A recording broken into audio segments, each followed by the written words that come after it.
আর আমি আপনার 14টা প্রশ্নের সবগুলোর উত্তর দিতে পারবো। যীশু খ্রিস্ট ঈশ্বর, এই কথাটা আমি আপনাকে বিভিন্নভাবে প্রমাণ করে দিতে পারি, আপনাকে আমি এটা দেখিয়ে দিতে পারি। আমি আসলে এখানে কোনো তর্ক করতে আসিনি। বাইবেল নিয়েও জিজ্ঞেস করতে পারেন, সমস্যা নেই। আমি বাইবেল সম্পর্কে আপনাকে জানাবো।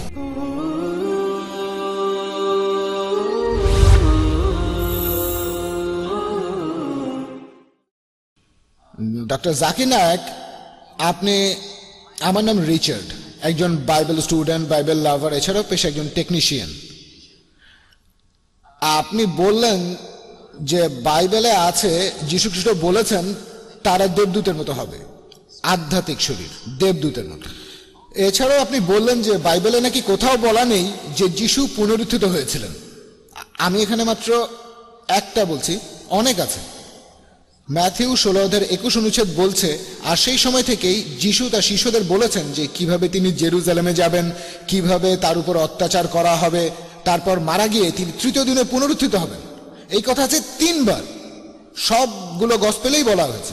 শুধু তাই নয়, এছাড়াও বাইবেল বলছে কিভাবে তিনি ক্রুশবিদ্ধ হয়েছিলেন 6 ঘন্টা ধরে, কিভাবে মারা গেলেন। তখন বলেছিলেন এল্লাইলা রামাসাবাত্তানি, এখানে তিনি বাইবেলের ভবিষ্যৎবাণীটা পূরণ করেছেন। আর দেখবেন যে 4টা গসপেলই বলছে তার মৃত্যু, সমাধি আর পুনরুত্থান সম্পর্কে। এখন বললেন যে যীশু মিথ্যা বলেন না, তিনি আধ্যাত্মিক শরীরের কথা বলছিলেন, সেটা আলাদা কথা। আত্মার রূপ এক জিনিস, আধ্যাত্মিক শরীর আরেক জিনিস। কখনো কখনো আমরা দেবদূতের চেয়ে ভালো, কখনো পশু চাইতেও খারাপ। আসলে যিশুর পুনরুত্থানের ব্যাপারটা আলাদা। আমি আসলে এখানে কোনো তর্ক করতে আসিনি। আমি এসব জেনেছি ঈশ্বরের অসীম করুণায়। আর আমি আপনার 14টা প্রশ্নের সবগুলোর উত্তর দিতে পারবো। একদিন আমি ইসলামিক রিসার্চ ফাউন্ডেশনে এসে আপনার সবগুলো প্রশ্নের উত্তর দেবো, বিতর্ক করার জন্য না, আমি আনন্দের সাথেই বলবো। আর কথাটা সত্যি, ট্রিনিটি শব্দটা বাইবেলে নেই, শব্দটা নেই, কিন্তু যীশু খ্রিস্ট ঈশ্বর, এই কথাটা আমি আপনাকে বিভিন্নভাবে প্রমাণ করে দিতে পারি, আপনাকে আমি এটা দেখিয়ে দিতে পারি। আমার কাছে এখানে কিছু লিফলেট আছে, বাইবেলের মধ্যে অঙ্কের বিস্ময়কর খেলা আছে। এটা প্রমাণ হয় যে বাইবেলই সত্যি, এটাই প্রমাণ, বাইবেল পারফেক্ট। তাই আমার কাছ থেকে আপনারাও কালেক্ট করে নিতে পারেন বাইবেলের সত্যতার প্রমাণ। আপনার প্রশ্নটা, আমার প্রশ্নটা হলো, যীশু খ্রিস্ট অনেকবারই বলেছেন তিনি মারা যাবেন, তারপরে পুনরুত্থিত হবেন। আপনাকে আমি আরো অনেক উদ্ধৃতি দিতে পারি। 20 অধ্যায়ের 19 অনুচ্ছেদ বলছে যীশু খ্রিস্ট ক্রুশবিদ্ধ হয়ে মারা যাবেন, তারপর তৃতীয় দিনে যীশু খ্রিস্ট আবার পুনরুত্থিত হবেন। এই তো শেষ, আমার প্রশ্ন প্রায় শেষ, প্রায় শেষ। বলেন, কোনো সমস্যা নেই। প্রশ্ন শেষ হয়েছে? হ্যাঁ, আমি একটু ব্যাখ্যা করলাম। কোনো সমস্যা নেই ভাই, আমাদের IRF এ প্রতি রবিবার প্রোগ্রাম হয়। বাইবেলেই সবকিছুর উত্তর আছে, অন্য কোনো ধর্মে নেই। রবিবার আমরা IRF এ প্রোগ্রাম করে থাকি, ঠিকানাটা আপনি জেনে নিন। প্রত্যেক রবিবার সকাল 10:30। সেখানে আমার লেকচার শেষ হলে আপনি যে কোনো প্রশ্ন করতে পারেন, এমনকি কোরআনের সমালোচনা করতে পারেন, কোরআনের বিরুদ্ধেও বলতে পারেন, সমস্যা নেই। আপনার কথা সাদরে গ্রহণ করবো, আমরা আলোচনা করতে চাই, একে অন্যকে ভালোভাবে বুঝতে চাই। ভাই, বাইবেল নিয়েও জিজ্ঞেস করতে পারেন, সমস্যা নেই। আমি বাইবেল সম্পর্কে আপনাকে জানাবো। হ্যাঁ, অবশ্যই বলবেন। যেমন একটু আগে বললেন ভাই, একটু আগে গসপেল অফ ম্যাথিউ থেকে উদ্ধৃতি দিলেন। কোন উদ্ধৃতি? যিশু বলেছেন তিনি মারা যাবেন, তারপর উত্থিত হবেন। তিনি নিজে বলেছেন, আমিও মানি, আমরা সবাই মানি যে তিনি মারা গিয়ে উত্থিত হবেন, দ্বিতীয়বার আসার পর মারা গিয়ে উত্থিত হবেন।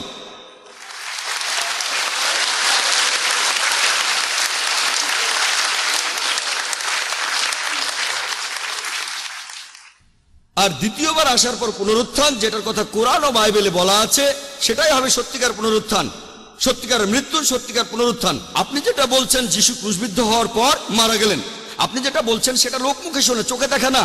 আমি জানি কিছু লোক বলছিল আমরা তাকে মৃত দেখেছি, সৈন্যরা বলছিল সেটা। বাইবেলে দেখবেন গসপেল অফ জন 9 অধ্যায়, আমি উদ্ধৃতি দিচ্ছি, গসপেল অফ জন 9 অধ্যায় 33 অনুচ্ছেদ, আমরা তাকে মৃত ভেবেছিলাম। যেমন প্যাস্টর মনে করেছিল মেয়েটা মারা গেছে, তিনি আরো বললেন তিনি এক্সপার্ট না, একজন সাধারণ মানুষ। তাহলে একইভাবে সৈন্যরা তাকে মৃত ভেবেছিল। এখন চিকিৎসা বিজ্ঞানে দেখেন, ডাক্তারদের স্টেথোস্কোপ লাগে নারীর স্পন্দন বোঝার জন্য, এছাড়া বিভিন্ন machine, ECG, EEG, heartbeat, brain. তারপর ডাক্তাররা ভুল করে। এই পেপার কাটিং গুলো দেখেন, এগুলো নিউজ আর্টিকেল। একজন লোক 3 ঘন্টা মৃত ছিল, তারপর আবার জীবিত হয়েছে 3 দিন। অনেক, এটা দক্ষিণ আফ্রিকায়, ফিলিপিন্সে অনেক কেস আছে। ডাক্তার পরীক্ষা করেছে যন্ত্রপাতি দিয়ে, এখানে সাধারণ সৈন্যরা পরীক্ষা করে বলছে, তার মানে এ না তিনি মৃত। আগে আমার উত্তরটা শোনেন, তারপর লাইনের পেছনে গিয়ে আরেকটা প্রশ্ন করবেন, অথবা রবিবার IRF এ আসবেন। তাহলে এই কথাগুলো লোকমুখে শোনা, তিনি আসলে মারা গিয়েছিলেন কিনা প্রমাণ দিয়েছি। 14টা পয়েন্ট, আপনি বললেন সবগুলোর উত্তর দিতে পারবেন, কিন্তু একটার উত্তর দেননি। তিনি ছিলেন জীবিত, জীবিত, জীবিত। তার মানে তিনি পুনরুত্থিত হননি। তিনি একদিন পুনরুত্থিত হবেন, আমিও মানি, প্রত্যেক মুসলমানই মানে। দ্বিতীয়বার যখন তিনি আসবেন সেবার পুনরুত্থিত হবেন। আর পবিত্র কোরআন বলছে সূরা মাইদার 116 ও 117 নম্বর আয়াতে উল্লেখ আছে, যিশু বলেছেন যে হে আল্লাহ, তুমি এখানে সাক্ষী, আমি তাদের কখনোই বলিনি আমার উপাসনা করো বা আমি আল্লাহ, বরং আমি বলেছি আবুদুল্লাহ, আল্লাহর ইবাদত করো, রাব্বি ওয়া রাব্বুকুম, তিনি আমাদের সকলের প্রভু। যীশু খ্রিস্ট সেটাই প্রচার করেছেন যেভাবে আল্লাহ তাআলা নির্দেশ দিয়েছেন। তিনি বলেছেন তোমরা শুধু এক আল্লাহর ইবাদত করবে, নিজেকে তিনি আল্লাহ বলেননি। আমি এই কথা আগেও বলেছি, গোটা বাইবেলে স্পষ্ট করে আপনি কিছুই পাবেন না। আপনি বললেন বাইবেলে নাকি এমন কথা আছে, যিশু বলেছেন তিনি ঈশ্বর। গোটা বাইবেলে স্পষ্ট করে বলা আছে, এমন কথা কোথাও পাবেন না যেখানে যিশু তার নিজের মুখে নিজেকে ঈশ্বর দাবি করেছেন আর বলেছেন আমার উপাসনা করো। হ্যাঁ, তিনি আবার আসবেন, তিনি আবার আসবেন। কি জন্য? কোরআন বলছে সূরা নিসার 158 নম্বর আয়াতে উল্লেখ করা হয়েছে যে আল্লাহ সুবহানাহু ওয়া তাআলা তাকে নিজের কাছে তুলে নিয়েছেন, তাকে জীবন্ত তুলে নিয়েছেন। কি জন্য? দ্বিতীয়বার আসার পর তিনি আমাদের নতুন কিছু শেখাবেন না। পবিত্র কোরআনে সূরা মাইদা 3 নম্বর আয়াতে আছে, আজ তোমাদের দিনকে পূর্ণাঙ্গ করলাম, ইসলামকে তোমাদের দিন করলাম, তোমাদের জন্য বিশ্বাস পূর্ণাঙ্গ করলাম। নতুন কিছু তিনি শেখাবেন না। তিনি দ্বিতীয়বার পৃথিবীতে এসে মুসলিমদের নতুন করে কিছু শেখাবেন না। তিনি দ্বিতীয়বার পৃথিবীতে এসে সাক্ষ্য দেবেন যে আমি নিজেকে ঈশ্বর দাবি করিনি, বলিনি যে তোমরা আমার উপাসনা করো। এ কথাটা গসপেলেও বলা হয়েছে, দ্বিতীয়বার আসার পরে লোকজন সবাই বলবে হে প্রভু, হে প্রভু, আমরা কি আপনার নামে সব অলৌকিক কাজ করিনি? যিশু তখন তাদের বলবেন তোমরা অন্যায়কারী, তোমরা পাপী, তোমরা এখান থেকে চলে যাও, আমি তোমাদের চিনি না। তিনি এ কথা কাদের বলবেন? মুসলিমদের, হিন্দুদের, খ্রিস্টানদের।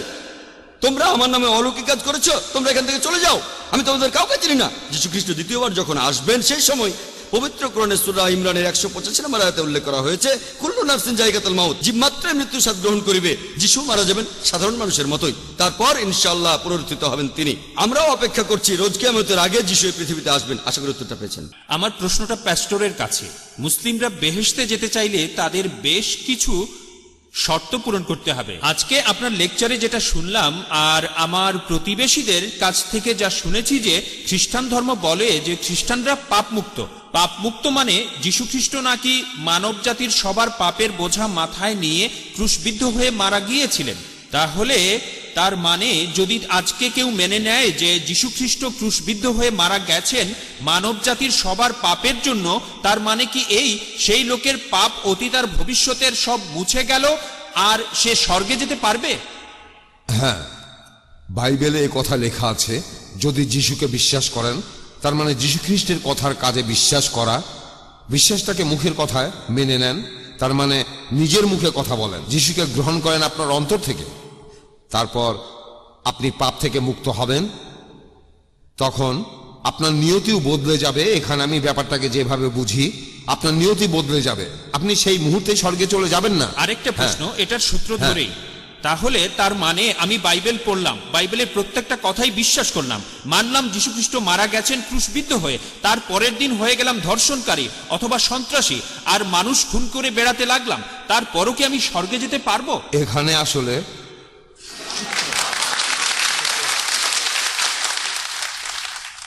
যদি আপনি আজকে সত্যি সত্যি যীশু খ্রিস্টকে বিশ্বাস করেন, আগামীকাল আপনি ধর্ষণ করবেন না। না কেন? এমনটা তো হতেই পারে। আপনার জীবন এতটাই বদলে যাবে। তাহলে মিথ্যা বলছেন, আপনি যিশুকে বিশ্বাস করেন না। দেখেন, স্বর্গে যাওয়ার একমাত্র শর্ত হলো আমি বিশ্বাস করব যিশুকে, তিনি ক্রুসিফাইড হয়েছেন, মানব জাতির পাপের জন্য ক্রুশবিদ্ধ হয়ে মারা গেছেন। এটাই তো স্বর্গে যাওয়ার একমাত্র শর্ত। আপনার লেকচারেও একই কথা বললেন। যদি যিশুকে বিশ্বাস করেন, সেটা কেমন হবে তা বলা আছে অ্যাক্টস অফ ফেইথে, যেটা হলো জেমসের বই, ইয়াকুব। যদি আপনার বিশ্বাসটা মিথ্যা না হয়, বোকা না হয়, এই বিশ্বাসটাই আপনার জীবনটাকে চালাবে।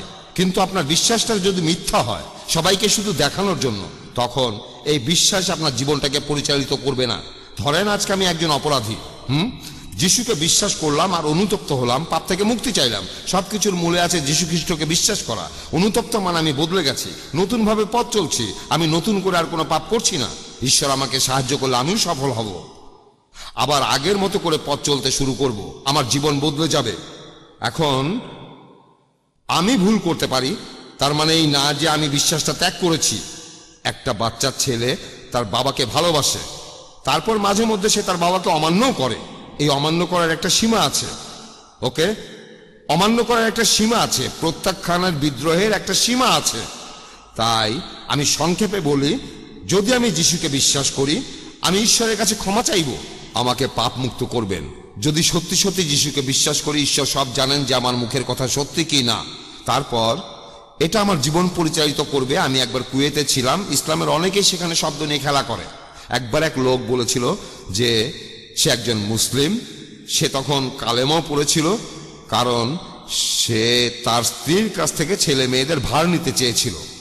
তখন এক লোক তাকে বুদ্ধি দিল, যদি এটা বলেন তখন শরিয়া এ কথা বলবে, বাচ্চারা আপনার কাছে থাকবে, কারণ আপনার স্ত্রী খ্রিস্টান, তখন সব আপনার পক্ষে যাবে। তাই সে করলো, সে তাই করলো। তারা তখন মোল্লাকে বলল, মানে সেখানকার বিচারক, লোকটা মুখে কালেমা বলল, মন থেকে বলেনি। মোল্লা বলল, না না না, সেটা শুধু আল্লাহই বলতে পারেন। লোকটা কালেমা বলেছে, আমরাও শুনেছি, সে মুসলিম, এটা প্রমাণিত, মনের কথা শুধু আল্লাহ জানেন। এখানে তারা কিন্তু শব্দ নিয়ে খেলা করছে। লোকটা বাচ্চাদের ভার নিতে চেয়েছিল। খ্রিস্টান ধর্ম বিশ্বাসে ঈশ্বর জানেন আপনি সত্যি বলছেন কিনা। যদি সত্যি যিশুকে বিশ্বাস করেন, ঈশ্বর আপনাকে পাপ থেকে মুক্তি দেবেন। অনেক মাদকাসক্ত ঠিক এভাবেই মুক্তি পেয়েছে, চিকিৎসা করে তাদের ভালো করা যায়নি, এভাবে তারা মুক্তি পেয়েছে। এই প্রতিষ্ঠানটার নাম কিং চ্যালেঞ্জ। তাদের সাফল্যের হার এই ক্ষেত্রে অনেক বেশি। এমনকি সেরা মাদকাসক্ত পুনর্বাসন কেন্দ্রগুলো এমন সাফল্য দেখাতে পারেনি। তাদের সাফল্য 2 বা 3%। তারপর কি হয়, সেই রোগীরা আবারও মাদক নেয়। কিন্তু এরা সফল হয়েছে, অনেক মাদকাসক্তকে তারা ফিরিয়ে আনতে পেরেছে, কারণ তাদের এই যে চিকিৎসা, এর মূলে রয়েছে যীশু খ্রিস্টকে আপন মন থেকে বিশ্বাস করা। যীশু খ্রিস্ট সব সমস্যার সমাধান। যীশু আসলে পটে আঁকা সুন্দর কোনো ছবি নয়, শুধু একটা বইতে আঁকা রঙিন ছবি নয়। যীশু খ্রিস্ট আমাদের জীবনের সব সমস্যার সমাধান।